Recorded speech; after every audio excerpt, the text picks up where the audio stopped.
Halo, salam saudara-saudaraku yang kasih. Mari, hari ini kita akan berbicara tentang kalajengking. Ya. Kalian tahu kalajengking? Saudara tahu kalajengking, saudara-saudaraku yang kasih?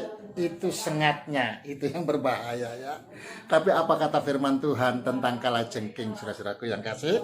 Kita baca dalam Yeskiel pada pasal yang kedua, ayat yang ke-6, saudara-saudaraku yang kasih. Ayat ini berkata begini. Dan engkau anak manusia, janganlah takut melihat mereka maupun mendengarkan kata-katanya. Biarpun engkau di tengah-tengah onak dan duri, dan engkau tinggal dekat kalajengking, janganlah takut mendengarkan kata-kata mereka, dan janganlah gentar melihat mukanya, sebab mereka adalah kaum pemberontak. Jadi saudara-saudaraku yang kasih, ini kalajengking dikatakan. Ya, Tuhan katakan jangan takut menghadapi mereka. Kata-kata, ya. Jadi kata-kata dari kalajengking ini, saudara, itu berbahaya. Ya, kenapa saudara-saudaraku yang kasih? Karena dikategorikan, ya, kalajengking ini adalah kaum pemberontak. Ya, suka memberontak. Biasanya orang yang memberontak adalah orang-orang yang pandai berkata-kata. Ya, atau kata lain itu bersilat kata. Ya, ini sudah kita harus perhatikan Bapak Ibu dan saudara sekalian ya. Dan kita lihat saudara-saudaraku yang kasih, apa sih bahayanya kalajengking ini? Ya, di dalam Wahyu pada pasal yang ke-9 ayat yang ke-5, saudara, itu dikatakan begini. Wahyu pada pasal yang ke-9 ayat yang ke-5, ya, kita baca.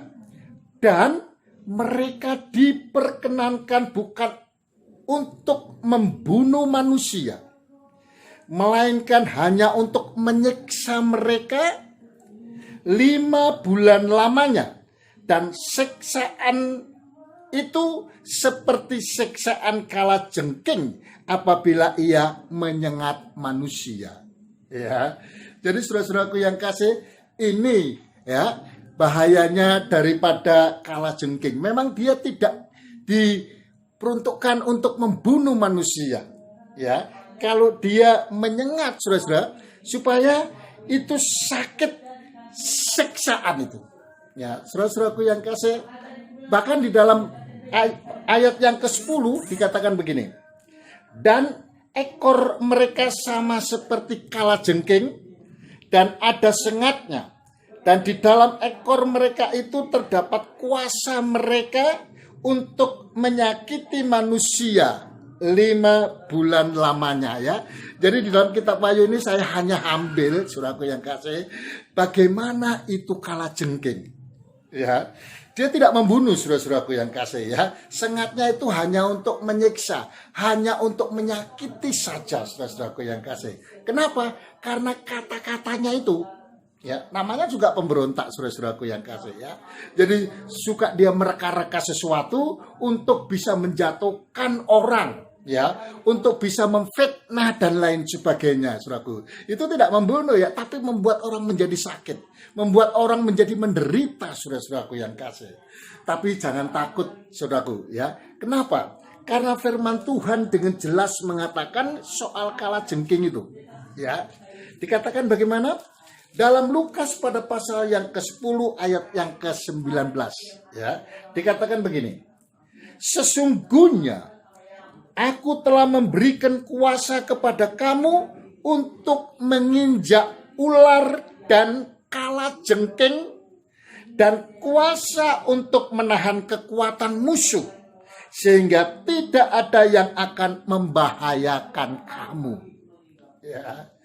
Saudara, sekalipun kita berada dan tinggal di sekitaran onak duri dan kalajengking, saudara-saudaraku yang kasih, kalau kalajengking itu adalah pemberontak, orang-orang yang suka memberontak kita, orang-orang yang suka bersilat kata, pandai merakai kata, memfitnah kita, saudara-saudaraku yang kasih, kita sebagai orang percaya tidak perlu takut dengan itu ya.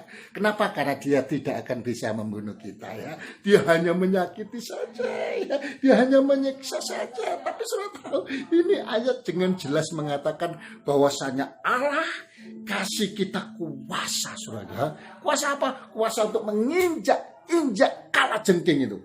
Ya, menginjak pemberontak itu. Ya, maka si pemberontak itu akan kalah. Ya, karena Allah bersama dengan kita. Ya, untuk itu sudah jangan takut menghadapi problem masalah ya.